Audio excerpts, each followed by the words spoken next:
সত্যি বলছি আঙ্কেল, আপনাদের চাষের বাগানে গিয়ে আমার মনটা পুরো ভরে গেল।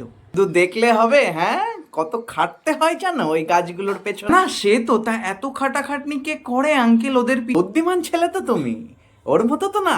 আন্দাজ করো, আন্দাজ করো। আমি ওকে যতদূর চিনি শুধু চাষবাস কেন, কোনো বিষয়েই তেমন জ্ঞান নেই ওর। তোমার বিচক্ষণতা সত্যি অসাধারণ বাবা। আরেকটু করলেই পাবে, আরেকটু করলেই পাবে। আন্টিকে দেখলে যা মনে হয় না বাড়ির কাজ করার পর ওদের পিছনে সময় দেওয়ার মতো সময় থাকে আন্টি।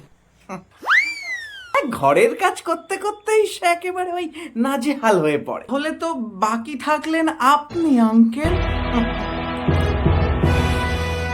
হ্যাঁ, কি বললি আরেকবার বল। ভালো মানুষের পদ্মটা এবার খুলে যাক, বল।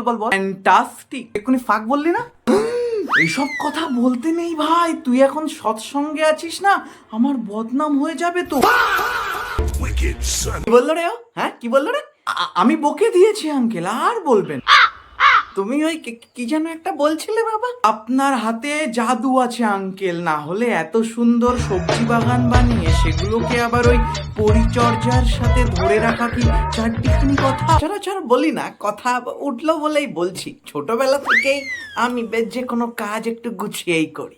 হ্যাঁ আঙ্কেল, প্রমাণ পেলাম তো, ফুলের বাগানটাও ফ্যান্টাস্টিক হয়েছে। সম্ভবত আমার ওই ঠাকুরদা কোনো এক রাজার মালি ছিলেন, সেখান থেকেই বোধহয় ওই আমার মধ্যে। আমিও ঠিক এটাই ভাবছিলাম আঙ্কেল, বাগানের মধ্যে একটা আভিজাত্যের ছাপ কিন্তু আছে। একজন পাম দিচ্ছে আর একজন দিব্যি ফুলে যাচ্ছে। বললি তুই? তোমাকে না, আমি ওকে বলছি। তুই কি দেখে বুঝলি আভিজাত্যের ছাপ? কিছু জিনিস বোঝা যায় কিন্তু বোঝানো যায় না। বাহ, খুব দামি কথা বলেছো। ঠিক যেমন ওই গতকাল অঙ্ক স্যারের ওখানে। আরে চড়ে যাচ্ছিস কেন? কি সর্বনাশ! আমি না বুঝতে পারিনি তুই বাবার হাতে জাদুটা এত তাড়াতাড়ি ধরে ফেল। কে কার হাতের জাদু কে ধরে ফেলবে? হ্যাঁ, ও তুমি এসে গেছো কেন? বাবার হাতের? ওর মায়ের হাতেও কি ওই কম? তুমি এসে গেছো, কম জাদু আছে না? এতক্ষণ কিন্তু নিজের হাত নিয়েই বলছিল বাবা।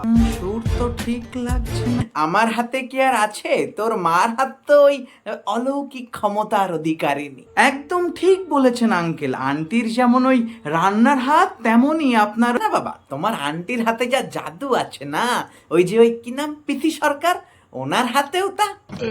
হলো কি তোমার, হঠাৎ করে এত সুনাম করছো? না, ভুল বুঝছো, সবসময় ইচ্ছা করে আমার। একজন দক্ষ কারিগরই তো আর একজন দক্ষ কারিগরকে চিনতে পারে আঙ্কেল। কে দক্ষ কারিগর বাবা? কেন, আপনারা দুজনই, একজন রান্না করতে আর একজন সেই রান্নার সবজি চাষে।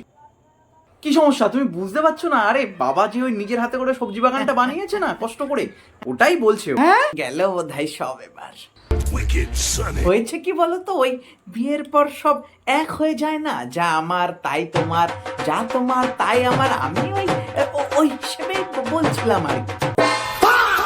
আন্টির কষ্টের বানানো সবজি বাগানের ক্রেডিট নিতে চাইছিল আঙ্কেল।